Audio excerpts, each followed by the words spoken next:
चलो let's start. Question number one. Table 1.1 lists cell structures that can be found in eukaryotic cells or prokaryotic cells. Some of these cell structures can be found in both types of cells. Complete the table using a tick to show that the cell structure can be present in a particular type of cell and a cross to show that the cell structure cannot be present. Put a tick or a cross in every box. यानी हर box के अंदर आपने टिक या cross जरूर डालना है. The top row has been completed for you. तो जो आपके ये वाला कॉलम नजर आ रहा है वो यूकैरियोटिक सेल्स के लिए है, जो लास्ट वाला कॉलम है प्रोकैरियोटिक सेल्स के लिए है, और जो पहले वाला कॉलम है उसमें सेल स्ट्रक्चर्स दिए हुए हैं. तो आपको पहले वाला जो सेल स्ट्रक्चर दिया हुआ है न्यूक्लियस, वो यूकैरियोटिक सेल में होता है, प्रोकैरियोटिक सेल में नहीं होता, तो वो पहला वाला रो फिल कर दिया आपके लिए. गोल्जी बॉडी भी यूकैरियोटिक सेल में होता है, प्रोकैरियोटिक सेल में नहीं होता. सर्कुलर डीएनए जो है वो याद रखो यूकैरियोटिक सेल में भी होता है, प्रोकैरियोटिक सेल में भी होता है. यूकैरियोटिक सेल में क्यों होता है? बिकॉज ऐसी सी बात है, माइटोकॉन्ड्रिया क्लोरोप्लास्ट हो सकते हैं ना यूकैरियोटिक सेल में, एनिमल सेल में, फंगल सेल में, इन सब सेल्स में आपको, प्लांट सेल में माइटोकॉन्ड्रिया तो सब में ही मिलता है आपको, और क्लोरोप्लास्ट जो है वो प्लांट सेल्स में आपको मिलता है, तो उनके अंदर सर्कुलर डीएनए आपको मिल सकता है. एंड लाइकवाइज 70s राइबोसोम्स जो होते हैं वो भी आपको दोनों सेल्स में नजर आ सकते हैं, because 70s ribosomes could be present in mitochondria and or chloroplast in the eukaryotic cells, और प्रोकैरियोटिक में तो होते ही हैं, वो आपको पता ही है 70s ribosomes present होंगे. Next part. All cells have a cell surface membrane. Figure 1.1 shows a transmission electron micrograph of part of two adjacent animal cells, cell 1 and cell 2. तो आपको एग्जाम में दिखा रहा है ये सेल 1 का एरिया, ये उसका साइटोप्लाज्म का पार्ट होगा ना जो आपको नजर आ रहा है. ये सेल 2 का एरिया, ये उसके साइटोप्लाज्म का पार्ट होगा. तो सही से पता है सेल 2 की जो बाउंड्री होगी वो ये वाली होगी. आपको नजर आ रहा है थोड़ा सा बाई लेयर आपको नजर आ रहा होगा, गौर से देखो तो ऐसा लग रहा है ये बाई लेयर है. अगर आप गौर से देखो इस तरह सेल 1 की भी बाउंड्री है, that also appears as a bilayer. और जो बीच की जगह होगी वो सही सी बात है इंटरसेलुलर स्पेस होगी, टिश्यू फ्लूइड होगा यहाँ पे. लाइक आप स्पेस को टिश्यू फ्लूइड भी बोल सकते हो, इंटरसेलुलर स्पेस भी बोल सकते हो. तो आपको जो है वो दो एडजेसेंट सेल शो किए हुए हैं यहाँ पे, सेल 1 एंड सेल 2, और इनकी जो मेम्ब्रेन्स हैं और जो बीच की इंटरसेलुलर स्पेस है वो यहाँ पे शो हुआ है. Like and this diagram has been magnified, image है वो मैग्नीफाइड है times 300,000. In the space provided, draw diagram of the region in the box labelled R. आपके पास ये जो बॉक्स लेबल्ड आ रहे हैं ना, आपने इस रीजन को यहाँ पे स्केच करना है. Your diagram should show the 4 dark lines. पहले तो आइडेंटिफाई करो ये 4 डार्क लाइंस कौन सी है. गौर से देखो, मैं यहाँ नंबर भी कर देता हूँ. लाइक ये जो आप देख रहे हो ना, ये एक लाइन है डार्क लाइन, ये दूसरी डार्क लाइन है, ये तीसरी डार्क लाइन है, ये चौथी डार्क लाइन है. ये आप देख रहे हो ना, ये वाला, ये वाला, ये वाला, ये वाला, ये 4 डार्क लाइंस हैं जो आपको नजर आ रही हैं. These are the 4 dark lines that you see over here. मैं इनको इस तरह कर देता हूँ ताकि तुम विजुलाइज कर सको. ये आप देख रहे हो एक, ये दूसरी, तो एक डार्क लाइन, दूसरी डार्क लाइन, और फिर ये देखो तीसरी डार्क लाइन, ये देखो चौथी डार्क लाइन. ये 4 डार्क लाइंस हैं जो आपको नजर आ रही हैं. बोला label the diagram, sorry, in the space provided, draw a diagram of the region in the box labeled R. On figure 1.1, your diagram should show the 4 dark lines. Label the diagram to identify what is shown by the dark lines and each of the 3 spaces between them. अब ये 3 spaces कौन सी हैं? गौर से देखो. Like आपके पास ये जो डार्क लाइन 1 और 2 है ना, इसके बीच में एक स्पेस है. फिर डार्क लाइन 3 और 4 है, उसके बीच में एक स्पेस नजर आ रही है, और जो 2 और 3 है ना, उसके बीच में भी एक स्पेस नजर आ रहा है. देख लो आप. तो लेट्स स्केच दिस डायग्राम. तो आपके पास लेट्स से ये आ गया भाई, कोशिश कर रहे हैं हम बिल्कुल डिट्टो सेम टाइप को बना दें. तो ये आपके पास आ गई भाई 2 डार्क लाइंस, ये 2 डार्क लाइंस आ गई, और 2 डार्क लाइंस और बना देते हैं भाई. ये आपके पास आ गई, बीच में जगह हमने दे दी, और ये आ गई 2 और डार्क लाइंस. ठीक है ना. ये हमने रीजन लेबल्ड आ रहे अज्यूम करो, वो हमने यहाँ पे शो किए. And just to keep the orientation in check, हम लेबल भी कर देते हैं ना यार. ये सेल 1 का आपके पास है साइटोप्लाज्म, और यहाँ पे इमेजिन करें आपके पास सेल 2 का साइटोप्लाज्म है. ठीक है. अब जो उसने लेबल करने हुआ है ना, वो बस मिस नहीं करना, वो आप एहतियात से लेबल करोगे. Let's do that. आपके पास ये वाली जो लाइन है, उसने बोला लेबल द 4 डार्क लाइंस, तो आपने बताना ये डार्क लाइन क्या होगी. अब देखो ये ना फॉस्फोलिपिड बाइलेयर है, ये भी फॉस्फोलिपिड बाइलेयर है. तो मोस्ट लाइकली ये जो डार्क लाइंस आपको नजर आई ना, ये फॉस्फेट हेड्स रिप्रेजेंट कर रही होंगी, और बीच में क्या होगा? फैटी एसिड टेल्स होगा. यहाँ पे भी ये फॉस्फेट हेड्स होंगे, दो डार्क लाइंस हैं, और बीच में क्या होगा? फैटी एसिड टेल होगा. बस ये आपने क्या करना है अब यहाँ पे रेकग्नाइज करना है. लाइक तो आप रेकग्नाइज, आपको लेबल करना है बेसिकली. तो आप यहाँ पे लेबल कर लो भाई, ये जो आपको नजर आ रहा है और यहाँ पे जो ये जो आपको नजर आ रही है सेम ही चीज़ है, बस मैं अलग अलग कर रहा हूँ ताकि लेबल नीट एंड क्लीन नज़र आए। तो ये जो आपको नज़र आ रहा है ये क्या है, फॉस्फेट हेड्स, ये है फॉस्फेट हेड्स, और यहाँ पे भी ये क्या है, फॉस्फेट फॉस्फेट हेड्स। अब आपको स्पेसेस लेबल करनी है। स्पेसेस आप किस तरह लेबल कर सकते हो, ये वाली जो स्पेस आपको नजर आ रही है और ये वाली जो स्पेस आपको नजर आ रही है, these are word, these are identical. तो आप इनको लिख सकते हो फैटी एसिड टेल्स रिप्रेजेंट कर रहे हैं। क्या रिप्रेजेंट कर रहे हैं, फैटी एसिड टेल्स ये रिप्रेजेंट कर रही हैं स्पेसेस जो है लाइक। और जो आपको ये वाला स्पेस नजर आ रहा है, जो बीच का स्पेस आप देख रहे हो, ये जो स्पेस है like this space that you see over here, इसको आप लेबल कर सकते हो as what, as the tissue fluid label कर दो, इंटरसेलुलर स्पेस लेबल कर दो, दोनों सही है।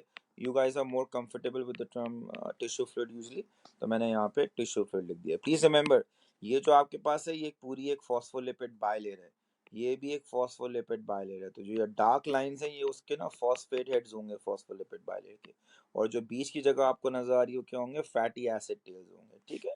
और जो आपके पास दो सेल मेम्ब्रेन्स के बीच की जो जगह नजर आ रहे हैं यहाँ पे, ये क्या रिप्रेजेंट कर रहा होगा, this will be representing what, the tissue fluid like, ठीक है। तो ये आपके पास हो गया भाई।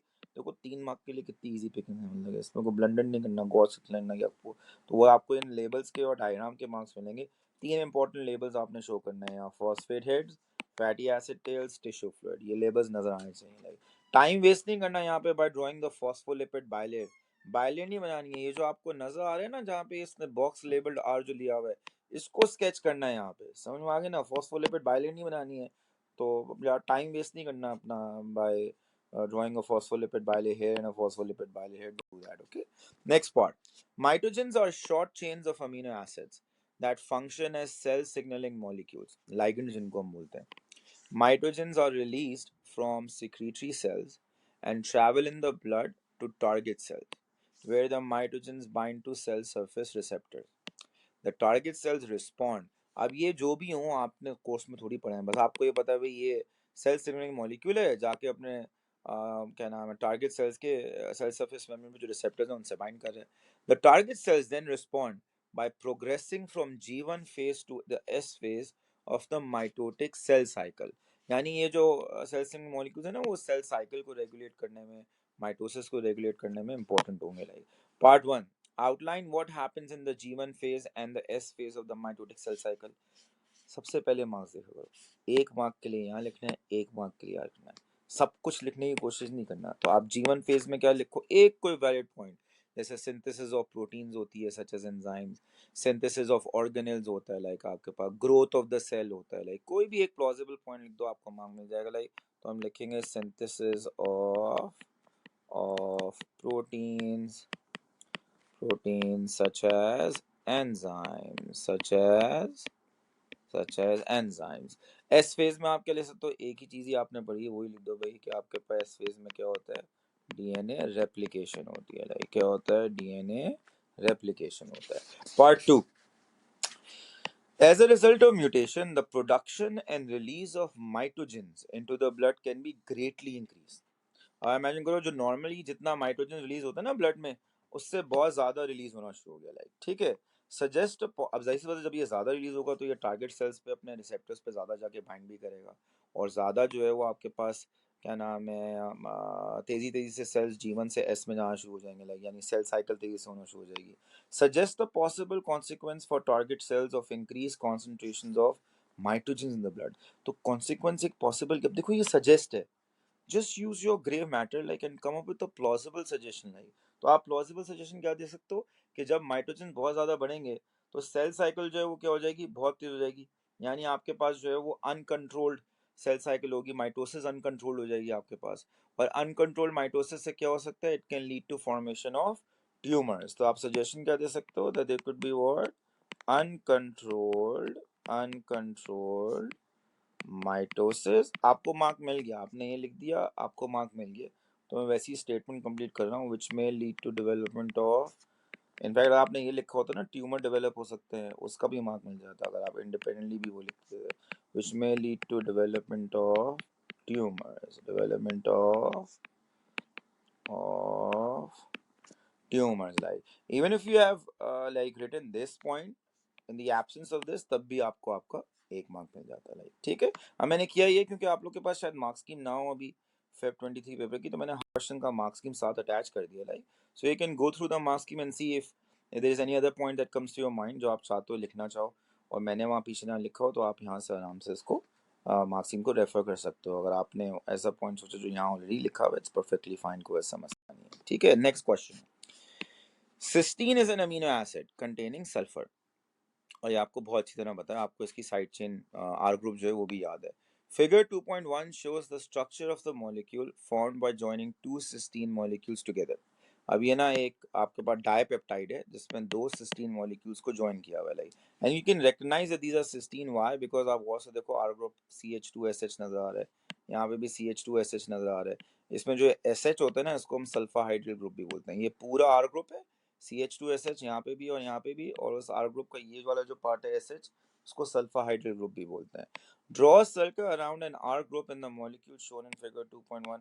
तो कोई भी एक सर्कल, कोई भी एक आर ग्रुप सर्कल कर दो, या ये वाला कर दो, दोनों ही कर देता हूँ, इन दोनों में से कोई भी एक कर दो like around an R group लिखा हुआ है तो कोई भी एक इसमें कर, दोनों से सीन ही है ना यार, एक कर देना तो that will suffice.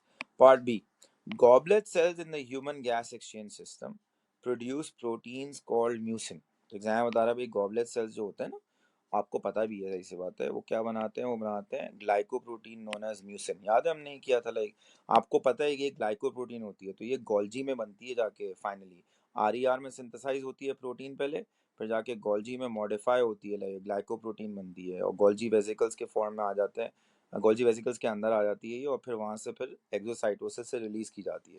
Goblet cells in the human gas exchange system produce proteins called mucins. The ends of mucin molecules contain many cysteine residues। अभी आपको ना additional info बता रहे हैं जो आप कोर्स के लिए खुद नहीं पढ़ते हो। The ends of mucin molecules contain many cysteine residues।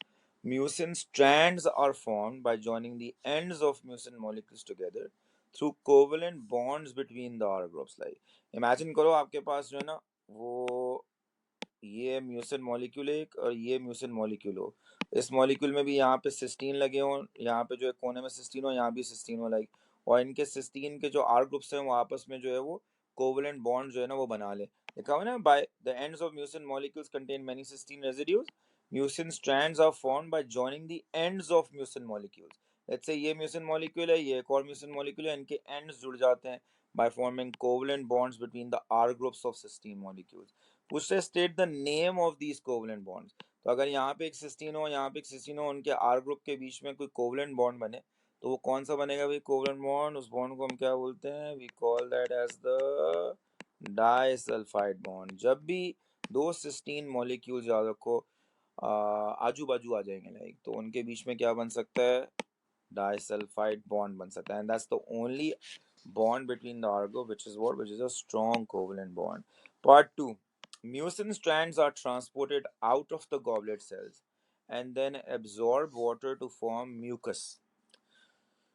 Suggest and explain how mucin strands are transported out of the goblet cells। तो बहुत सिंपल है भाई, प्रोसेस का हम सजेस्ट करने की जरूरत नहीं है, आप खुद भी ये वैसे भी आप कोर्स में पढ़ते हो, एक्सोसाइटोसिस से बाहर वो रिलीज होता है लाइक, तो you release them by exocytosis like, और आपने बताना है, एक्सप्लेन करना है कि वो प्रोसेस कैसे होता है। तो आप पहले तो लिखोगे 1 मार्क के लिए 3 मार्क का लाइक, तो फर्स्ट मार्क तो आपको मिलेगा वो प्रोसेस का नेम सजेस्ट करने के लिए होगा एक्सोसाइटोसिस, फिर आप 2 मार्क इस प्रोसेस के बारे में बताओगे लाइक कि गोल्जी वेसिकल्स जो होते हैं, Golgi vesicles vesicles containing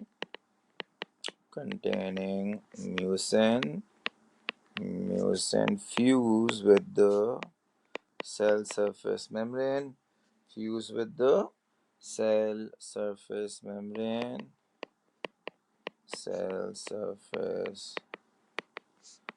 membrane, ताकि जो है mucin releasing mucin strands releasing mucin strands। और एक और मार्किंग पॉइंट के लिए आप क्या लिखते हो कि this process requires what, energy in the form of ATP. This process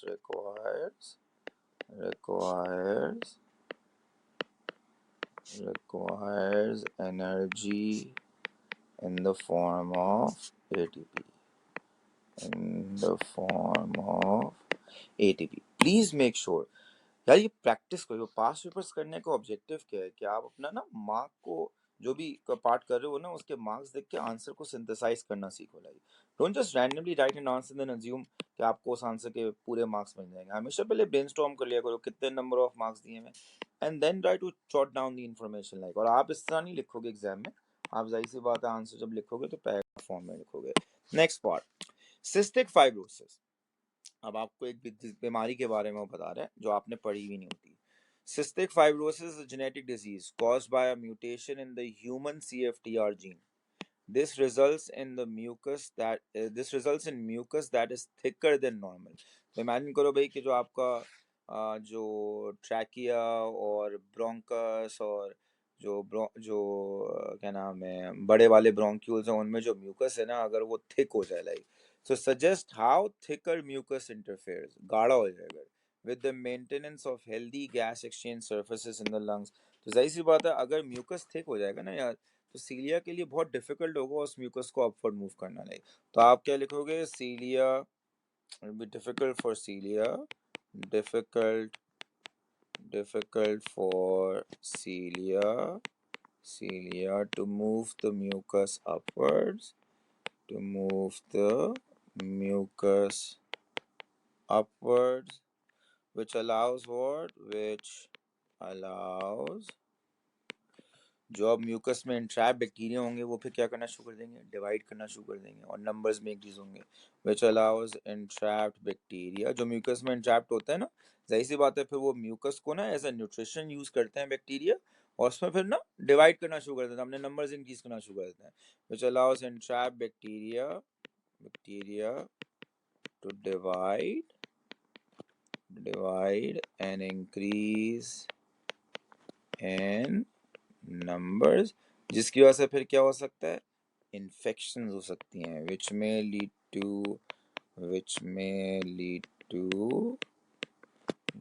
to infections।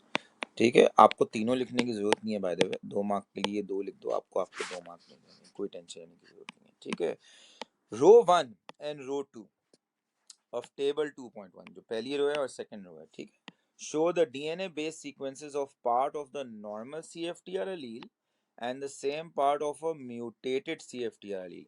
अब ये जो ऊपर आपको दिया हुआ ना, that is the DNA based sequence of part of the normal allele, और नीचे जो दिया हुआ है आपको DNA based sequence of part of the mutated CFTR allele, same he part दिया हुआ है, म्यूटेशन यही कहीं है, आपको वो जैसे रिकॉग्नाइज करनी है, इसलिए उसने बताया नहीं कौन सी म्यूटेशन है। So row 1 and row 2 of table 2.1 show the DNA based sequences of part of the normal CFTR allele and the same part of a mutated CFTR allele. The base sequences shown are for the DNA strands used in the synthesis of RNA.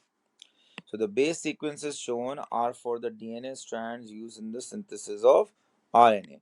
When table 2.1 is completed, row 3 will show the base sequence of the RNA synthesized from the same part of the mutated CFTR allele। यानी जो आप RNA की base sequence यहाँ लिखोगे ना, वो mutated CFTR allele का जो आपको शो किया हुआ है सेगमेंट, उससे बना के लिखोगे, नॉर्मल वाली से ही लिखोगे। ठीक है, टेबल 2.1 is completed।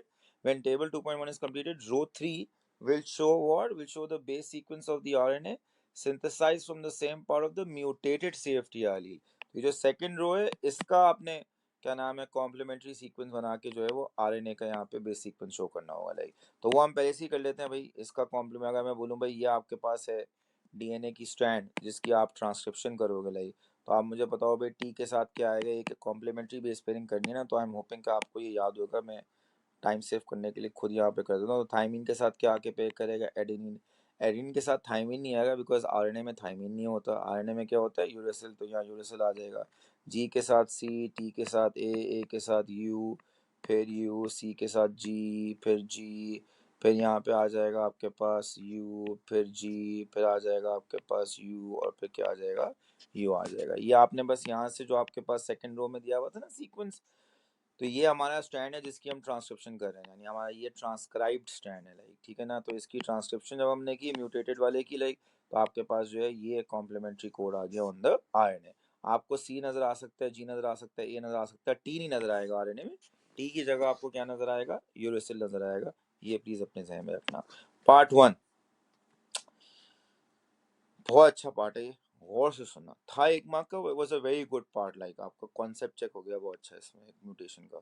तो difference between the DNA based sequence in row 1 and the DNA based sequence in row 2, जो ये दिया हुआ है, is caused of table 2.1 is caused by a single gene mutation. State the name of this type of gene mutation. Like single gene mutation का मतलब है कि अगर मैं आपको टाइप्स ऑफ म्यूटेशन रिकॉल कराऊं, तो आपने ये पढ़ा था ना कि जीन म्यूटेशन सब्स्टिट्यूशन हो सकता है, करेक्ट। फिर आपने ये पढ़ा था कि भाई वो डिलीशन हो सकता है, फिर आपने ये पढ़ा था कि वो एडिशन हो सकता है, याद है। वो पूछता है इनमें से कोई एक हुई है जिसकी वजह से ये वाला अलील म्यूटेट होके ये बन गया है। प्लीज इसको इस तरह नहीं पढ़ना कि ये एक स्ट्रैंड है ये दूसरी स्ट्रैंड है, ऐसा नहीं है। ये नॉर्मल स्ट्रैंड है और ये उसी का ही एबनॉर्मल अलील है, लाइक जो म्यूटेशन के बाद आया, समझ में आया। पार्ट ऑफ द पूरा अलील नहीं है, पार्ट ऑफ द स्ट्रैंड है जो आपको नजर आ रहा है। लाइक वो पूछ रहे state the name of this type of gene mutation. अब आपने ये वाला कोड देखना है, ये वाला कोड देखना है, और फिर रिकग्नाइज करना है इन तीनों में से कौन सा होएगा। तो अब गौर से मुझे सुनना प्लीज, जरा पूरा दिमाग अपना ग्रे मैटर फुल ऑन कर लो, लाइक ठीक है। तो अब चेक करते जाओ, ये TAG, TAGAAACCA, तो आपके पास ये सीक्वेंस दिया हुआ है। अब चेक करो, TAG बिल्कुल मैच कर रहा है, तो यहाँ तो एबनॉर्मलिटी नहीं आई। फिर T और T एबनॉर्मलिटी नहीं है, A और A एबनॉर्मलिटी नहीं आई। चेक करो यहाँ पर प्रॉब्लम आई है, पहले G था अब वो चेंज होके A हो गया, नजर आ रहा है लाइक आपको, लाइक। तो गौर से देखना मैं क्या बोल रहा हूँ। तो ये है जहाँ प्रॉब्लम आपके पास आया। If this was a substitution, if this was a substitution, तो आप एक्सपेक्ट करते हैं कि ये वाला चीज चेंज होके ये हो गया ना, बट बाकी वाली जो चीजें हैं वो तो आपके पास सेम रहती ना, वो तो नहीं चेंज होती, लाइक। और तुम देख रहे हो ये चेंज होके ये हो गया, ये चेंज होके ये हो गया, ये चेंज होके ये हो गया, ये चेंज होके ये सेम है, ये सेम है। सॉरी, ये वाला चेंज हुआ है, ये वाला चेंज हुआ है, ये सेम, ये सेम, फिर ये भी चेंज हुआ है, ये सेम लग रहा है, लाइक। तो ये कंफर्म हो गया कि ये सब्स्टिट्यूशन नहीं है, बिकॉज अगर ये सब्स्टिट्यूशन होती ना कि ये वाला चेंज हुआ इनटू दिस, तो बाकी सारे तो फिर सेम रहते ना यार, बाकी में तो मसला नहीं होता। सब्स्टिट्यूशन का कैच ये होता है कि जहाँ होती है सिर्फ वो वाले आपको न्यूक्लियोटाइड चेंज होते हुए नजर आते हैं, बाकी सारे सेम रहते हैं ना, लाइक। तो आप सब्स्टिट्यूशन कैंसिल कर दोगे, सब्स्टिट्यूशन क्या नहीं है, पॉसिबल नहीं है, लाइक डिलीशन में आ जाते हैं। इतना अच्छा सवाल था यार ये, अभी तुम चेक करना तुम क्या अभी देखते हो। अब गौर से देखो मैं क्या करूँ, गौर से देखना। अगर मैं इनको डिलीट कर दूं, गौर से देखना, इसको डिलीट कर दूंगा मैं, लेट्स से ये वाला मैंने डिलीट कर दिया यहाँ पे, ठीक है। तो अभी कोड पढ़ो क्या हो जाएगा। पहले आएगा टैग, सही है ना, डिलीट हो गया, लेट्स से ये GA। फिर आएगा TA और ये वाला A, करेक्ट। तो देखो यहाँ भी पहले टैग था और फिर TAA आया, फिर क्या आता, CCA, तुम देख रहे हो CCA। फिर आगे भी तो चेंज आ रही होती ना, वो चेंज ही आगे वाली यहाँ नजर आ रही है। ये आपको पिक करना था यार एग्जाम में, चेक करो कितना वो आपसे, भाई क्या क्या एक्सपेक्टेशन है उनकी आपसे, लाइक। तो ये जो टाइप ऑफ जीन म्यूटेशन थी ना, that was deletion, that was what, deletion that you had to pick over here, like. And this was, I think, अभी तो एग्जाम रिपोर्ट आया नहीं है ना, तो I don't know exactly how many kids did this right, but I am pretty sure कि ये pick करना ना इन द फर्स्ट को थोड़ा सा मुश्किल हुआ होगा, लाइक। और अगर आप ये पढ़ के ही नहीं गए हो कि टाइप्स ऑफ जीन म्यूटेशन क्या है, फिर तो आप छोड़ ही दो, मतलब कि आप मौज मस्ती करो यार, नेक्स्ट पार्ट पास पास पास करके नेक्स्ट पार्ट में आ जाओ। Part 2, row 1 and row 2 in table 2.1 show the DNA strands used in the synthesis of RNA. State the term used to describe the DNA strand that is used in the synthesis of RNA. वो पूछा कि जो DNA strand use होती है ना RNA synthesis के लिए, वो स्ट्रैंड को क्या बोलते हैं। आपको ये टर्म याद होनी चाहिए, बहुत स्पेसिफिकली मैंने आपको बताया कि आपके कोर्स में भी इंक्लूडेड टर्म आपको पता होना चाहिए। तो एक स्ट्रैंड जो ट्रांसक्रिप्शन के लिए यूज होती है उसको हम क्या बोलते हैं, ट्रांसक्राइब्ड स्ट्रैंड, क्या बोलते हैं उसको, ट्रांसक्राइब स्ट्रैंड। और जो दूसरी वाली होती है उसको हम नॉन ट्रांसक्राइब बोलते हैं। उसने सिर्फ यहाँ पे जाहिर सी बात है ट्रांसक्राइब का पूछा, आप सिर्फ ट्रांसक्राइब के बारे में बोलता क्या होगे। Complete table 2.1 to show the missing bases in row 3, वो हमने ऑलरेडी कर दिया है, रो 3 में जो मिसिंग बेसिस है वो हमने ऑलरेडी यहाँ पे बता दिया। Like last part, the normal CFTR allele is approximately 189,000 base pairs, बहुत अच्छा पार्ट है ये। The normal CFTR allele is approximately 189,000 base pairs in length, इतनी लंबी होती है, पीछे तो उसके तो थोड़ा सा पार्ट दिया हुआ था, 189,000 बेस पेयर्स होते हैं, ठीक है। The CFTR polypeptide consists of only 1480 amino acids, like। अब देखो अगर ये सारे के सारे जो बेस पेयर्स हैं, सारे के सारे अगर इनसे अमीनो एसिड्स बन रहे होते तो आप एक्सपेक्ट क्या करते हैं? आपको पता है भाई 3 बेसिस होते हैं जिनसे क्या नाम है एक अमीनो एसिड को जो कोड कर रहे होते हैं। तो 189,000 बेस पेयर्स है ना, तो यानी बेस पेयर्स हैं, ये याद रखना। लाइक तो यानी एक स्ट्रैंड में 189,000 है, दूसरे में भी 189,000 है। तो अगर मैं 189,000 को डिवाइड बाय 3 करूं, what do I get? सो 189,000 को अगर डिवाइड बाय 3 करें, या कुछ जल्दी कर सकते तो कर ले, वरना मैं कैलकुलेटर खोल रहा हूँ। 189,000 डिवाइडेड बाय 3 अगर हम करें 63,000 आते हैं। यानी कि अगर ये सारे के सारे बेसिस एक्चुअली यूज हो रहे होते फॉर अमीनो एसिड सिंथेसिस, तो आपके पास इतनी लंबी होनी चाहिए थी chain of amino acids. But है कितनी? 1480। ऐसे ही है ना, ये नहीं है वैल्यू, ये तो आपके पास हाइपोथेसिस, या तो आपने वो किए कि अगर अज्यूम करते हैं आपके सारे के सारे बेसिस से अमीनो एसिड कोड हो रहे हैं, तो 189,000 बेसिस हैं, डिवाइड बाय 3 करो तो आपके पास इतने के आते हैं अमीनो एसिड्स आते हैं पॉलीपेप्टाइड में, बट इतने नहीं है। हैं कितने एक्चुअली? सिर्फ 1480। अब सवाल सुनो, explain the reasons for this difference between the number of base pairs and the number of amino acids। कितना जबरदस्त सवाल है, और आपके कोर्स का पार्ट है। जब उसने सजेस्ट नहीं लिखा है, एक्सप्लेन लिखा है। लाइक आपसे एक्सपेक्ट कर रहे हैं कि कोर्स में जो चीज़ आपने एक पढ़ी उसको आप यहाँ पे रिकॉल करो, और वो चीज़ ये है कि सबसे पहले तो आप एग्जामिनर को बता दोगे भाई 3 basis code for 1 amino acid, code for 1 amino acid. आपने लिख दिया ताकि एग्जामिनर को पता चल गया भैया आप सही डायरेक्शन में जा रहे हो। लाइक फिर आप एग्जामिनर को बताओगे कि जब एक जीन को देखा जाता है ना, उस जीन में ये जो सारे बेस पेयर्स होते हैं, they include both introns and exons, और उन दोनों की, इंट्रॉन्स एक्सॉन्स दोनों की ट्रांसक्रिप्शन हो जाती है, और उससे पहले इमेच्योर आरएनए बनता है जिसको हम क्या बोलते हैं? Primary transcript. और उस प्राइमरी ट्रांसक्रिप्ट में से फिर इंट्रॉन्स को रिमूव कर दिया जाता है, because they don't code for what? Amino acid. Like तो बहुत सारे तो ये जो बेसिस होंगे, बेस पेयर्स होंगे, वो तो इंट्रॉन्स वाले होंगे जिनको हम हटा देंगे, और फिर जो एक्सॉन्स बचेंगे उससे हम क्या बनाएंगे? अमीनो एसिड बनाएंगे। तो आप ये लिखो भाई that gene that a particular gene contains a particular gene is made of exons and introns which are transcribed which are transcribed to produce what? Which are transcribed to produce an immature RNA, जिसका आपको please ये term याद कर लेना, exam में immature लिख के आओगे तो मैं आपको बताने के लिए बता रहा हूँ। उसका एक्चुअल टर्म क्या होता है? प्राइमरी ट्रांसक्रिप्ट, और फिर वो पोस्ट ट्रांसक्रिप्शनल मॉडिफिकेशन, याद है वो जो हमने किया था? स्प्लाइसिंग स्प्लाइसिंग, उसके बाद फिर वो आता है मेच्योर आरएनए, लाइक जिसको आप एमआरएनए बोलते हो। Like M is not for mature, M is for messenger. मैं बस ही बोल रहा हूँ कि वो मॉडिफिकेशन के बाद आप वो मैसेंजर आरएनए बनाते हो। So a particular gene is made of exons and introns which are transcribed to produce what? To produce a primary transcript, primary primary transcript. Introns are removed from the primary transcript. Introns are removed from the primary transcript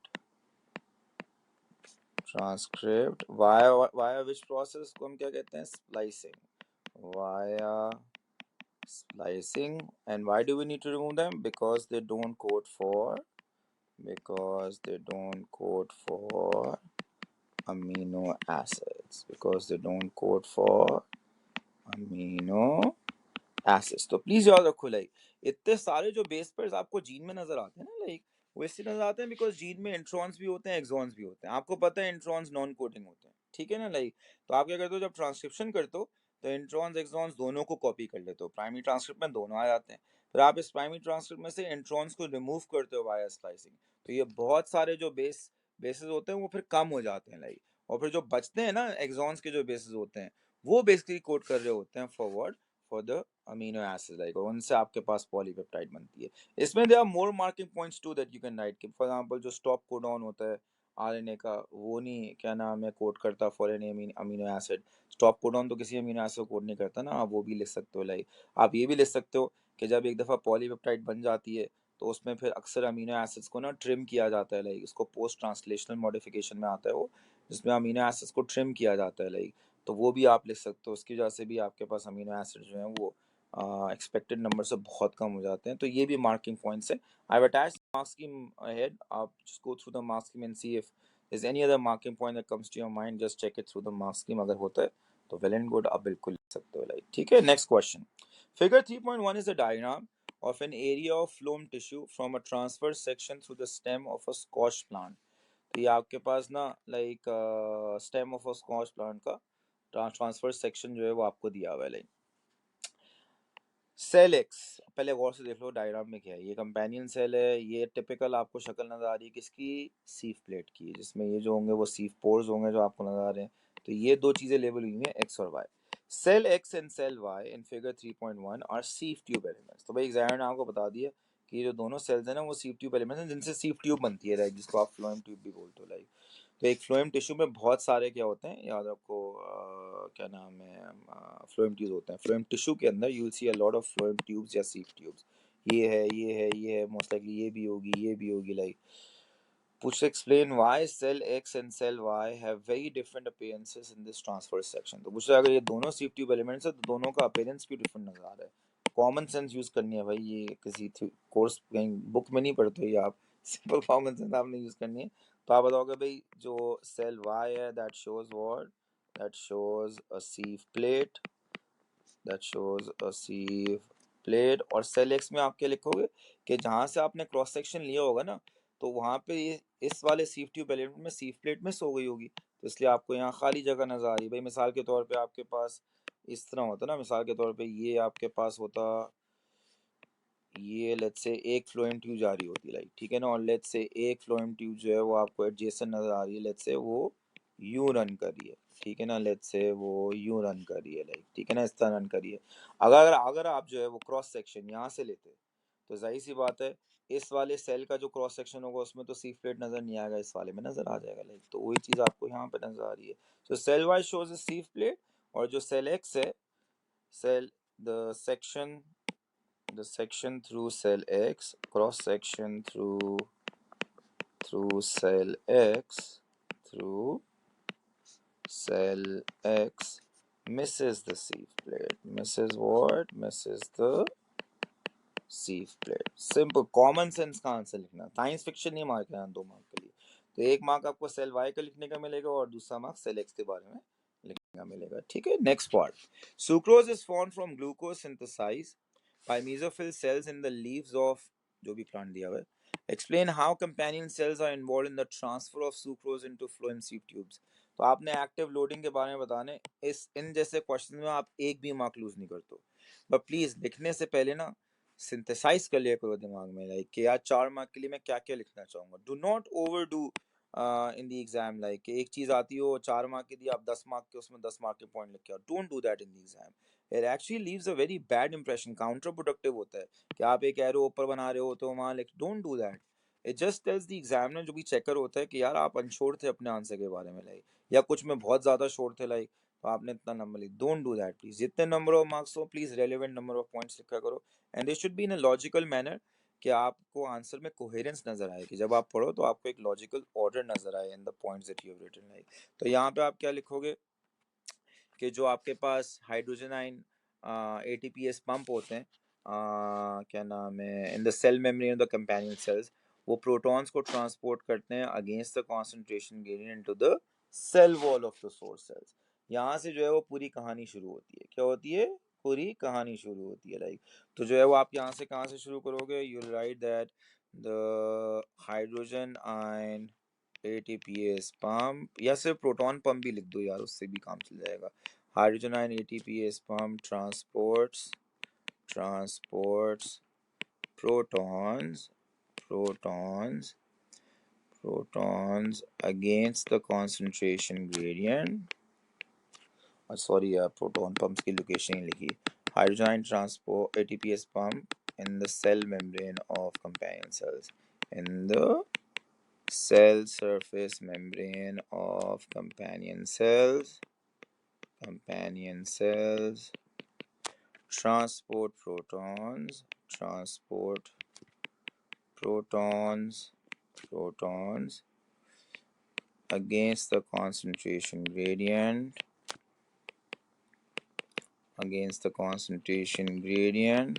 into what? Into the cell wall of source cells. ठीक है, ये आपने बताया like, फिर आप exam में बताओगे this uses energy, this active transport थी ना यार, तो this uses energy in the form of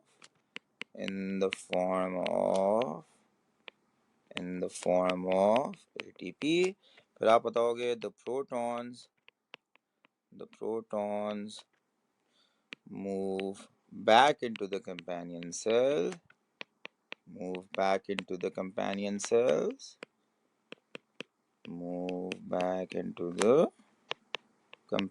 cells along with sucrose, using what? Using hydrogen ion sucrose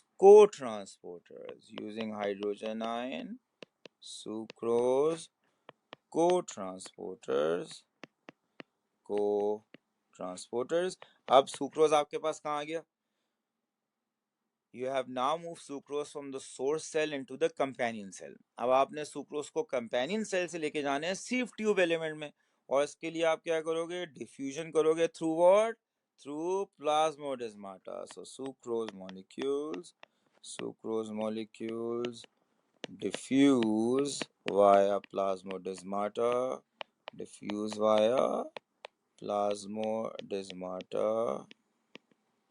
into what? Into neighboring sieve tube element। sieve tube भी लिख दो यार, time बचाएंगे ना, ठीक है ना। उसने लिखा है ना into flow in sieve tube, हमने भी लिख दिया भाई। Part B, hydrogen bonding is important in the movement of water in the xylem. Explain how hydrogen bonding occurs between two water molecules. तो ये केमिस्ट्री से ओवरलैप करता है सवाल, और ये ऐसे क्वेश्चन होते हैं जिनमें आप डायग्राम बना के भी अपने मार्क्स गेन कर सकते हो। लाइक आप हाइड्रोजन बॉन्डिंग वाला डायग्राम शो कर दो या इस स्पेस पे, आपको मार्क दे देगा, बिकॉज आप आराम से रिफ्लेक्ट कर सकते हो। मैं वर्ड्स में लिख दूंगा बिकॉज डायग्राम आप में से मेजॉरिटी बच्चे केमिस्ट्री भी लेते हैं, you know how to show hydrogen bonding. आप वो शो करके आ जाओ थ्रू अ डायग्राम, आपको आपके ये 2 मार्क मिल जाएगा, लाइक पूरे 2 मार्क मिल जाएंगे। मैं वर्ड्स में लिख देता हूँ, तो आप लिखोगे भाई oxygen in a water molecule has a partial negative charge,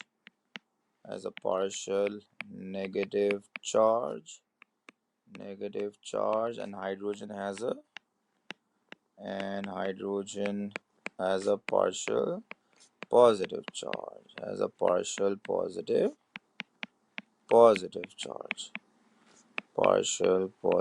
charge, और फिर आपको बताओगे that the oxygen of one water molecule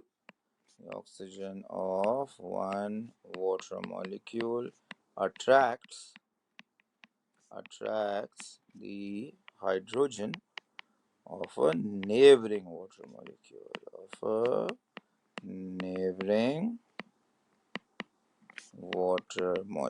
ठीक है, आपको यही चीज डायग्राम के थ्रू दिखाना है, आप वो भी दिखा सकते हो। लाइक आप एक वाटर मॉलिक्यूल बनाओ, ठीक है, ये आपने बनाया वाटर मॉलिक्यूल, और यहाँ पे एक और वाटर मॉलिक्यूल बनाओ, और जो इम्पोर्टेंट चीज़ें हैं वो लेबल में शो कर दो। लाइक तो ये आपने एक और बना दिया। लाइक अब लेबल में वो क्या दिखना चाहेगा? पार्शियल नेगेटिव पार्शियल पॉजिटिव दिखना चाहेगा, तो एक पार्शियल नेगेटिव यहाँ शो कर दो, आप एक पार्शियल पॉजिटिव यहाँ शो कर दो। लाइक और इनके बीच में आप क्या बना दो?